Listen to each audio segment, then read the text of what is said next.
گویا ان لوگوں نے امام کے سامنے اعلان جنگ کر دیا. وہاں مکے میں امام کے سامنے جو اعلان جنگ کر دے تو امام کیا حاصل کرے اس کا؟ جو کو قتال، گنہگاروں کی صفائی. اور جو امام کے ظہور سے پہلے اور بائبت کبریٰ میں امام کے نائب کی مخالفت کرے، امام کیا کریں گے؟ امام ان لوگوں کے ساتھ بھی وہی کریں گے جو مکے والوں کے ساتھ ہوا ہے اور مکے والوں کے ساتھ ہوگا. حضور والا اس وقت ہمارا امام ہمارے سامنے نہیں ہے، ہم کو اطاعت کرنا ہے، ہم کو حکم بجا لانا ہے، لہذا آپ کو ایک وسیلے کی ضرورت ہے. یہ عقل کا بھی فیصلہ ہے. جو حدیثیں اور روایتیں اور دوسری چیزیں ہیں وہ اپنی جگہ، لیکن عقلی اعتبار سے ہم کو ضرورت اس بات کی کہ کوئی ہمارے دونوں کے بیچ میں ایک وسیلہ ہو کہ جس کی وجہ سے اور جس کے ذریعے سے ہم اپنی بات اپنے امام تک پہنچا سکے اور امام کی بات ہم تک آ سکے. بہت سارے ایسے واقعات ہیں کہ جس سے ثابت ہوتا ہے امام ہمیشہ ہم کو دیکھتے، ہمارے اعمال پر نظر رکھتے ہیں، اور زمانے کا مجتہد جب کوئی فتویٰ دیتا ہے تو بغیر امام کی منظوری کے وہ فتویٰ آگے بڑھ نہیں سکتا. کسی نہ کسی عنوان سے امام اس کو روک دیتے ہیں. امام کی منظوری کے بغیر کوئی فتویٰ نہیں. کیوں؟ اس لیے کہ امام دین کا محافظ ہے. امام دیکھ رہا ہو کہ غلط فتویٰ دیا جا رہا ہے اور امام اس کے اوپر روک تھام نہ لگائے اور وہ فتویٰ رائج ہو جائے، ذمہ داری کس کی ہوگی؟ امام کی. شیخ انصاری بڑے مشہور جلیل القدر عالم دین تھے. ایک مرتبہ ایک عورت کا انتقال ہو گیا. لوگ بھاگتے ہوئے آئے، کہے شیخ ایک بیوی کا انتقال ہو گیا ہے، وہ حامل سے تھی، اب آپ یہ بتائیے کہ اس کو زندہ کر دیا اور اس کو دفن کر دیا جائے یا اس کے لیے کوئی دوسرا چارہ کار ہے؟ تو شیخ کہتے ہیں کہ نہیں، اس کو دفن کر دیا جائے. قبر کھل گئی، نہلا دھلا دیا گیا، کفن ہو گیا، قبر میں نکالنے جا رہے تھے کہ خوبصورت سا جوان وہاں پہ پہنچتا ہے اور کہتا ہے کہ لوگوں، شیخ نے اپنا فتویٰ بدل دیا ہے اور انہوں نے حکم دیا ہے کہ اس عورت کا پیٹ چاک کر کے اور بچے کو باہر نکال لیا جائے. دنیا کا سب سے پہلا آپریشن تھا یہ، اس سے پہلے کسی کا آپریشن نہیں ہوا تھا. دنیا کا سب سے پہلا آپریشن تھا کہ جس کا حکم ہمارے امام نے دیا. لوگوں نے جب ایسا کیا کہ دیکھا بچہ زندہ صحیح سلامت ہے، اس کی پرورش کی، وہ بچہ بڑا ہو گیا. جب بچہ اتنا بڑا ہو گیا کہ چلنے پھرنے لگے، بولنے لگے، تو اس کے گھر کے کسی ایک فرد نے بچے کی انگلی پکڑی اور بچے کو پیدل چلاتا ہوا شیخ کے گھر پہ تشریف لائے وہ اور کہنے کہ شیخ آپ اس بچے کو علم دین پڑھانے کی شروعات کر دیجیے، بسم اللہ کرا دیجیے. انہوں نے پوچھا، آپ تو جیسے پوچھتے ہیں کس کا بچہ ہے اور کس خاندان کا ہے، کس قبیلے کا ہے، کس شہر کا ہے. تو چونکہ اتنا بڑا واقعہ یہ ہو چکا ہے کہ پورے شہر میں بلکہ دور دور تک پھیلا ہوا تھا، اس لیے کہ پہلا آپریشن ہے، میت کا آپریشن کیا گیا، اتفاق سے بچہ زندہ بھی نکلا. پہلے فتویٰ کچھ اور تھا، بعد میں فتویٰ بدلا گیا. تو یہ جو حالات ہوئے تھے اس سے یہ واقعہ بہت زیادہ مشہور ہو گیا. تو وہ لانے والا شخص اس نے سوچا کہ وہ تمام سب بتانے سے بڑھیا ایک جملے میں ابھی شیخ انصاری خود ہی سمجھ جائیں گے کہ یہ وہی بچہ ہے کہ جس کو آپ نے فتویٰ بدل کے آپریشن کر کے نکلوایا. ان کی کچھ غلطی نہیں ہے. انہوں نے کہا غلط کچھ اور بتاؤ. ان لوگوں نے اس نے پوری بات بتائی. اس کا تو کام کر دیا، لیکن اس کے جانے کے بعد شیخ انصاری نے اپنے گھر کے دروازے بند کیے اور بولے آج کی تاریخ سے میں کوئی بھی فتویٰ نہیں دوں گا اور پوری زندگی اسی کمرے کے اندر بیٹھ کے گزار دوں گا اللہ کی عبادت کو. اس لیے کہ ایک فتویٰ میری اس بچے کی جان بھی چلی جاتی اور اس بچے کی نسل سے قیامت تک جتنی بھی نسل پیدا ہونے والی تھی وہ سب میری وجہ سے منقطع ہو جاتی. میں اتنی انسانیت کا قاتل ہوتا. نہیں، اب فتویٰ نہیں دیتا. پتہ نہیں کہاں پہ مسٹیک ہو جائے، کہاں پہ غلطی ہو جائے، وہ اتنا بڑا گناہ کون اپنے سر لے گا. 3 دن تک بند رہے اور سارے لوگ پریشان. شیخ دروازہ نہیں کھولنا ہے، شیخ نمازہ نہیں بتا رہے، شیخ نماز نہیں پڑھانے آ رہے، شیخ باز نہیں کر رہے، شیخ یہ نہیں کر رہے. 3 دن کے بعد ان کا دروازہ بند رہا اور بند دروازے کے اندر بغیر دروازہ کھلے، بغیر کڑی کھلے، بغیر دستور باب کیے ایک جوان شخص اس کمرے کے اندر داخل ہوتا ہے. سلام دعا ہوئی. اس کے بعد نے کہا بھائی آپ کیسے؟ دروازہ بند ہے، ہم نے کھولا نہیں، آپ نے دستور باب بھی نہیں کیا، آپ آئے کیسے؟ بس مجھ کو نہیں پہچانا، وہ تیرے زمانے کا امام ہے. کیونکہ جو حالت بنا کے رکھی ہے یہ ٹھیک نہیں ہے. ہاتھوں کو جوڑ کے امام سے قدموں کو کہہ میرے مولا آپ کو کہا. اگر وہاں پر آپ نہ پہنچے ہوتے تو کتنے انسانوں کا میں قاتل شمار کیا جاتا روزے میں سے. بھائی کیا جواب دیتا؟ معلوم ہے امام کیا جواب دے رہے ہیں؟ شیخ جس طرح سے اس وقت تیرے امام نے تجھ کو بچایا ہے، اس کے بعد بھی جب تجھ سے غلطی ہوگی تو تیرا امام بچائے گا. اور تم یہ سمجھتے ہو کہ جس طرح سے تم ہم کو نہیں دیکھ سکتے یا نہیں دیکھتے اسی طریقے سے ہم تم سے غافل ہیں. نہیں، تمہاری ایک ایک حرکت کے اوپر تمہارے امام کی نظر ہوتی ہے.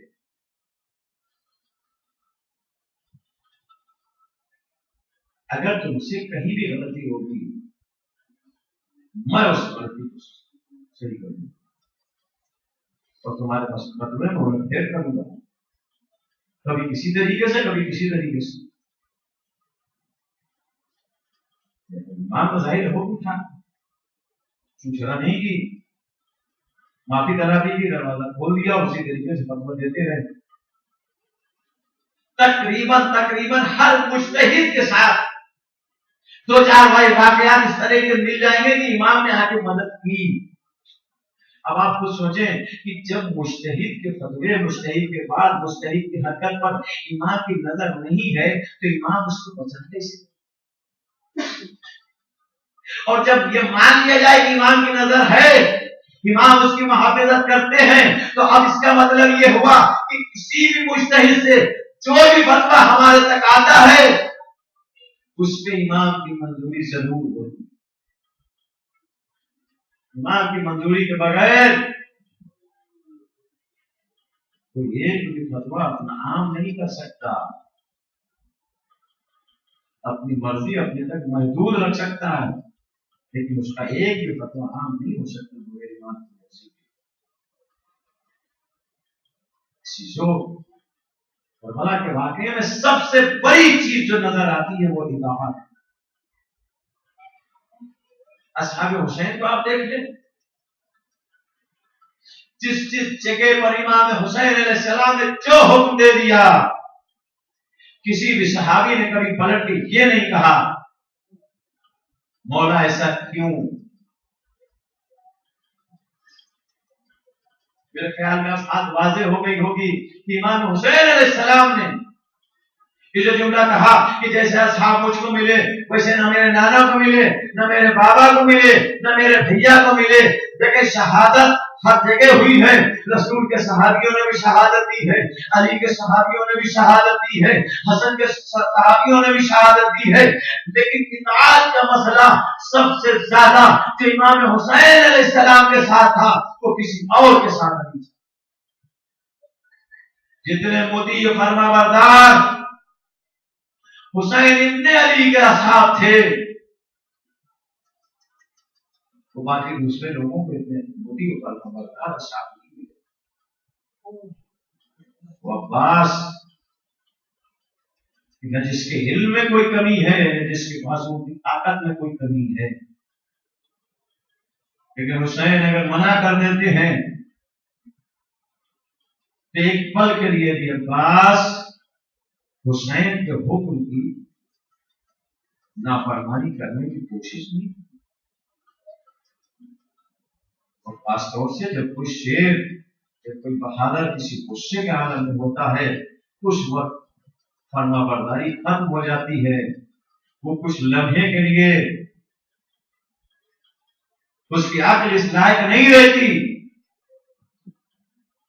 کہ فرما برداری کی اس منزل میں ہو جو عام حالت میں ہوتا ہے. لیکن 3 مرحلے ایسے آئے کہ جہاں پر حضرت ابوالفضل عباس علیہ السلام نے فرما برداری کا وہ منظر دکھایا کہ دنیا میں جس کی مثال نہیں.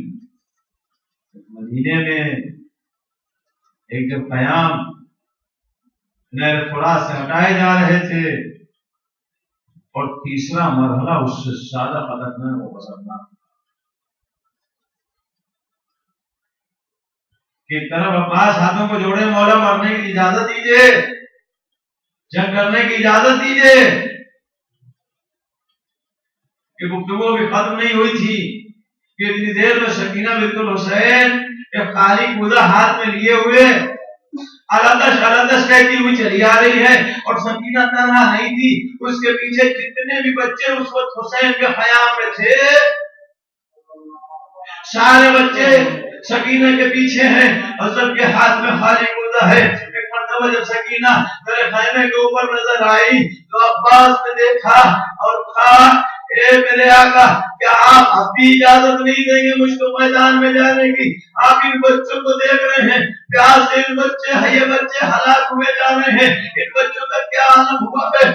مرتبہ جاتے ہیں مولا عباس سکینہ کو آغوش میں اٹھا کے لے کے آتے ہیں اور کہتے ہیں اے میرے آقا حسین آپ سکینہ کی ذرا حالت کو دیکھیے. حسین نے سر کو اٹھایا اور کہا اے عباس یہ تم سکینہ کی پیاس کا حوالہ نہیں دے رہے ہو بلکہ سکینہ کو شاپے بنا رہے ہو کہ سکینہ کے نام سے سکینہ کی وجہ سے میں تم کو رن میں جانے کی اجازت دے دوں. اے عباس جب تم نے ان بچوں کا حوالہ دیا ہی ہے تو دیکھو میں صرف پانی لانے کے لیے بھیج سکتا ہوں لیکن جنگ کرنے کے لیے نہیں بھیج سکتا.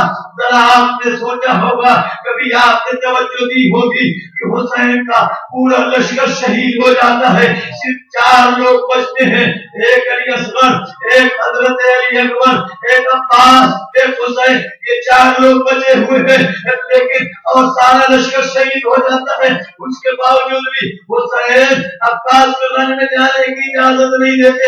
ایک مرتبہ بھی میرے آقا نے یہ سوال نہیں کیا حسین میرے آقا کیوں نہیں, عباس کے منہ سے ایک مرتبہ کیوں کا لفظ نہیں نکلا. اس لیے کہ اطاعت کی منزل میں تھے.